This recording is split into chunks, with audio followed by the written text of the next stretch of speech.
क्या आप भी चाहते हैं परफेक्ट फ्लेयर ट्राउज़र घर पर स्टिच करना, वो भी ब्रांडेड स्टाइल में? तो आइए, ये वीडियो आपके लिए है। आपको अगर कोई मुश्किल आ रही है तो मैं आपके साथ शेयर करती हूँ अपना कटिंग और स्टिचिंग मेथड के मैंने इसको कैसे जो है वो सिलाई किया है घर पर, वो भी और बहुत अच्छा लुक पहनने के बाद इसका आया है। तो आइए सीखते हैं। सबसे पहले हम 2 इंच जो है वो फैब्रिक ऊपर से जो है वो मार्जिन छोड़ेंगे इसके लिए, नेफ़े के लिए। ठीक है, 2 इंच आपने छोड़ने के बाद आपने जो नेफ़े तक की जो लेनी है कि नेफ़ा कितने इंच तक आए, वो आपका 14 इंच होना चाहिए। आपने जो सेंटर कपड़े का सेंटर पहले ले लेना है। सेंटर लेने के बाद आपने 14 इंच पर मार्क करना है। ठीक है, अगर आप लार्ज बना रही हैं तो 14 इज़ इनफ एंड गुड। ठीक है, लेकिन अगर आप इससे स्मॉल में या मीडियम में जाना चाह रही हैं तो आप इसकी जो है जो आसन तक जो आप निशान है वो 13 भी लगा सकती हैं और 12 भी लगा सकते हैं। ठीक है, ये डिपेंड करता है आपके साइज़ पे। ठीक है, यहाँ से हमने 14 इंच जो है वो ले लिया आसन तक, और उसके बाद जो है वो अभी मिड में से आपने 7.5 एक तरफ से मार्क करना है और 7.5 ही दूसरी तरफ से, मिड से दूसरी तरफ आपने मार्क करना है। ठीक है, ये आपको मैं दिखा रही हूँ। 7.5 हम इस साइड से ले रहे हैं। ठीक है, लेके फिर उसके बाद आपने इसका मार्क कर लेना है और नीचे जो है वो क्रॉच जो है उसको बिल्कुल उसकी डीप कटिंग नहीं करनी। बिल्कुल जो है वो आपने, ये देखें मैं जैसे मार्क कर रही हूँ, आपने लाइट सा जो है ना वो मार्क कर लेना है। इसको बहुत गहरी कटिंग नहीं होनी चाहिए यहाँ से।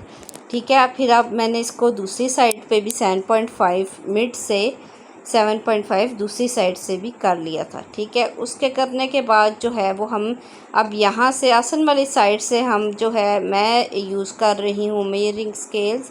बहुत अच्छा है, बहुत हेल्प देता है आपको कटिंग में।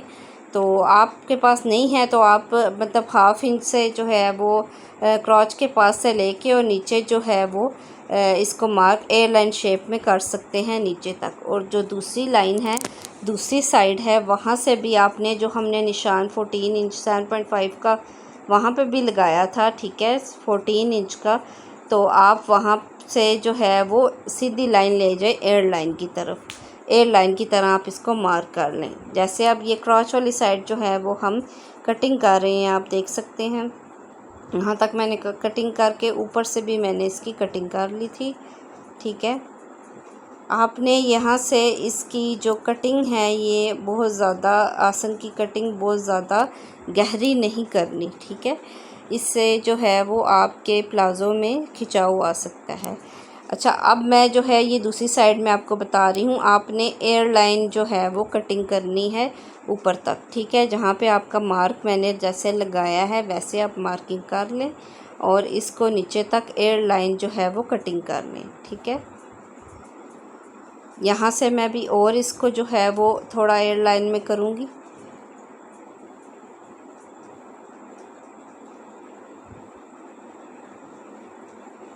आप देख सकते हैं कि मेजरिंग स्केल से इजी भी हो जाता है, लेकिन मैंने ये अब बाय किए हैं। लेकिन मैं भी शुरू से दूसरे जो है वो इंची टेप से ही वो काम करती थी। तो ज़रूरी नहीं है कि अगर आपके पास ये नहीं है तो आप के लिए मुश्किल होगा या कुछ, आप उससे भी इजीली कर सकते हैं। ठीक है, यहाँ से भी आपने एयरलाइन कटिंग करनी है और इसको जो है वो फिर इसके बाद जो है ये आपकी स्टिचिंग के लिए तैयार है प्लाज़ो। ठीक है, अच्छा, अब जो है वो मैं आपको बताती चलूँ कि नीचे से भी जो हमने फैब्रिक छोड़ा था, इसकी लेंथ जो है वो 40 इंच हमने ली थी। ठीक है, 40 इंच हमने इसकी लेंथ ली थी। आप नीचे से मैंने 2 इंच का मार्जिन छोड़ा था कि मैं इसको फ़ोल्ड कर लूँ। आप चाहें तो नीचे लेस लगा सकते हैं, वैसे फ़ोल्ड कर सकते हैं। अच्छा, जो स्टिचिंग है, सबसे पहले आपने आसन स्टिच अक्सर अमूमन लोग करते हैं, लेकिन मैं जो है वो इस फ्लेयर ट्राउज़र के लिए अच्छी लुक के लिए सबसे पहले मैं इसकी जो हमने कटिंग की है, जो क्रॉच वाली साइड नहीं, जो दूसरी आसन के बगैर वाली साइड सीधी साइड है, उसको आपने स्टिच कर लेना है। ठीक है, आपने दोनों सिलाइयाँ लगा के इसको स्टिच कर लेना है। उसके बाद हम आसन की सिलाई जो है ना वो लगाएंगे।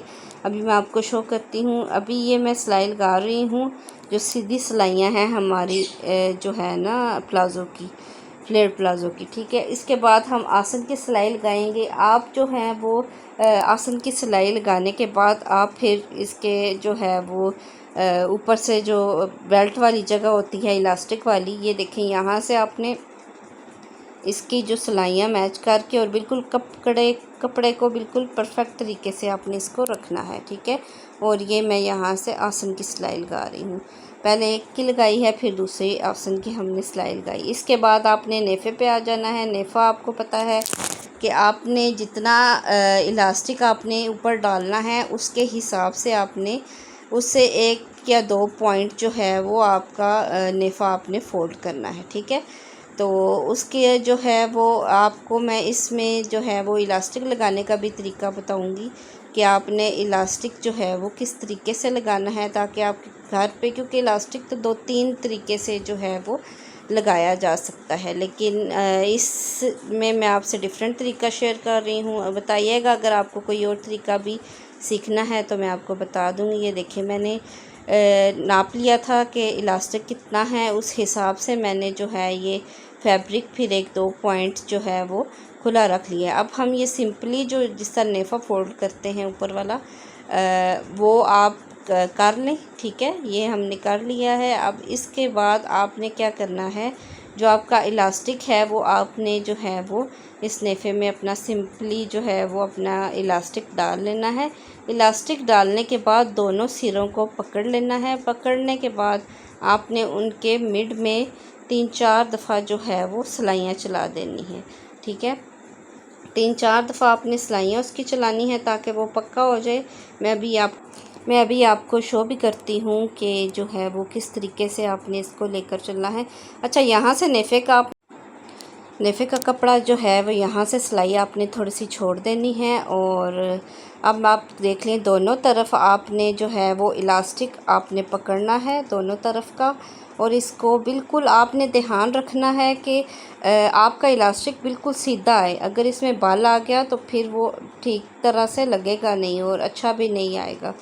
तो आपने दोनों तरफ से इलास्टिक पकड़ के और यहाँ पे आपने डबल ट्रिपल जो है वो आपने इसको अच्छी तरह से सिलाई लगा देनी है। और यहाँ से जो आपने ये गैप छोड़ा था, ठीक है, आपने इसको बाद में इलास्टिक बीच में इंसर्ट करने के बाद आपने यहाँ से इसको सिलाई लगा देनी है। ठीक है, सिलाई लगा देनी है आपने ताकि ये बंद हो जाए। और इसके बाद हम पूरे इलास्टिक के जो चूंटे हैं इसको लेवल कर लेंगे और पीछे से कपड़ा खींचते जाएंगे, और जो अपनी चूंटे हैं वो लेवल तरीके के साथ जो है वो एक जैसी चूंटे सारे फैब्रिक पे आएँ। तो ऐसे आपने इसको स्टिच कर लेना है। ये बहुत ही आसान तरीका है। इसके अलावा 1-2 और तरीके भी हैं इलास्टिक लगाने के, तो अगर आप कहेंगे ही तो मैं आपको ज़रूर जो है वो और 2-3 तरीके से इलास्टिक लगाना भी सिखा दूँगी। या हम जो है वो इसकी चूंटे डाल रहे हैं और अच्छे तरीके से इलास्टिक बीच में फिरता भी नहीं है। आप अगर इसका ध्यान रखेंगे नेफ़े में इलास्टिक डालते हुए तो इंशाल्लाह ये आपका इलास्टिक जो है ये अच्छे तरीके से डल जाएगा। ठीक है, ये देखें आप, ये अच्छे तरीके से जो है वो इलास्टिक डल चुका है। तो ये रही हमारी जो है वो फाइनल जो है सिलाई जो बॉटम की होती है। आपने जो है ये इसकी मैंने फोल्डिंग मैंने आपको बताया था 2 से इंच मैंने इसका मार्जिन छोड़ा था।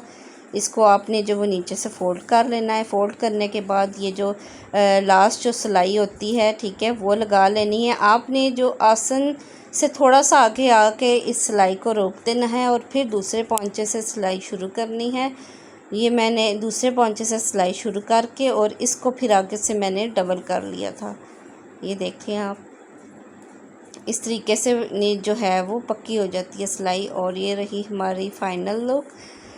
बहुत अच्छा लगता है पहनने में भी। घर पे आप इसको बहुत इजी तरीके से तैयार कर सकते हैं। अगर आपको ये मेरा ट्यूटोरियल पसंद आया हो, मेरी वीडियो को लाइक कीजिएगा, कमेंट कीजिएगा, आगे शेयर ज़रूर कीजिएगा और बेल आइकन को भी ज़रूर प्रेस कीजिएगा।